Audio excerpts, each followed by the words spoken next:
Hey guys, I'm John Barklow, and today I want to talk to you about backcountry weather.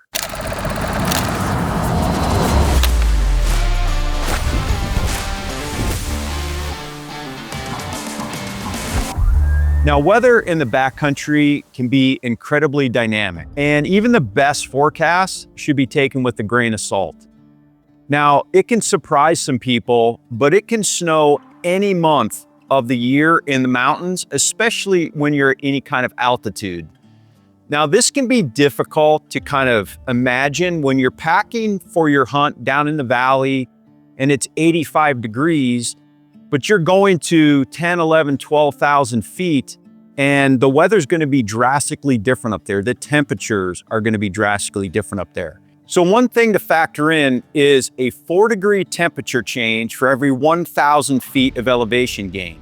So it can be really hot down in the valley, but if you're going to gain 8,000 feet, that's a drastic difference in temperature that you need to factor in so that you're preparing and packing what you need to deal with those conditions.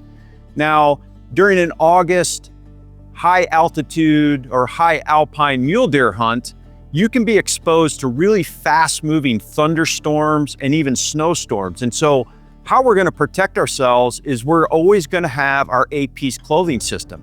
You should never go into the mountains, no matter the time of year, without rain gear and a puffy jacket, because you may be on that stalk or you may be on that glassy knob looking for that mule deer, and that storm can roll over the top and quickly soak you, and all of a sudden in August you're fighting hypothermia. And so you really need to be prepared to deal with these dynamic weather conditions. Now, another one is when the temperatures rise and the snow starts to melt, that the rivers are going to start to flood. Now, this is especially true in spring. So if you're going out on, say, a spring bear hunt, and that little stream that you crossed that was maybe ankle or knee deep, when you come back in the evening, it could be a swollen torrent that you can't cross. And I've actually had this happen to me several times. This is a big deal when you're going into the North Country and you've got these bigger rivers. Even if they're braided, they can come up, they can rise and fall feet. And so sometimes you may have to plan around that and say, I either can't cross when I come back in the evening, I'm gonna have to plan to maybe camp up there and cross in the morning when the temperatures are cool and the water is a little lower.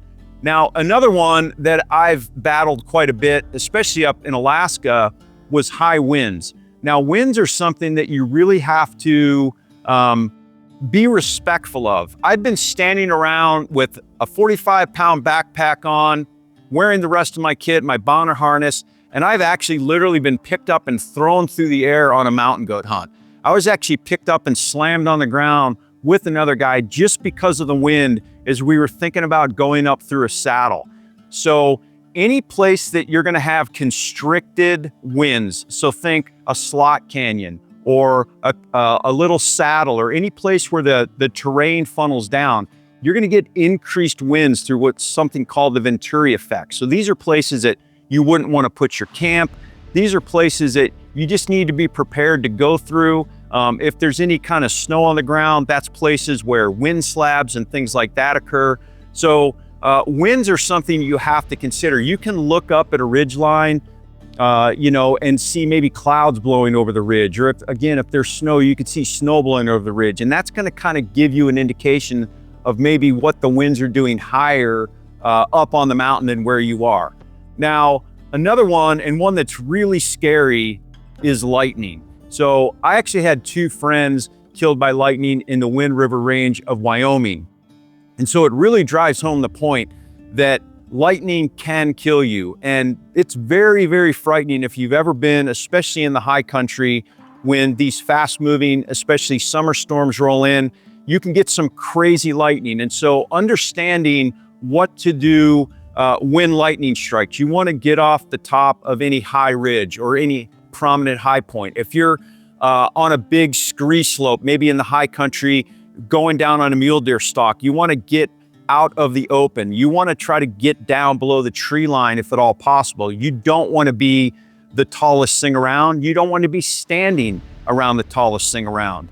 You also don't want to be around any body of water. You don't want to be in any depression that may fill up with water during that storm. And so discarding your bow, your rifle, your trekking poles, putting them aside, not all grouping together so that if one person gets hit, maybe everyone gets hit, which is what happened to my friends in Wyoming.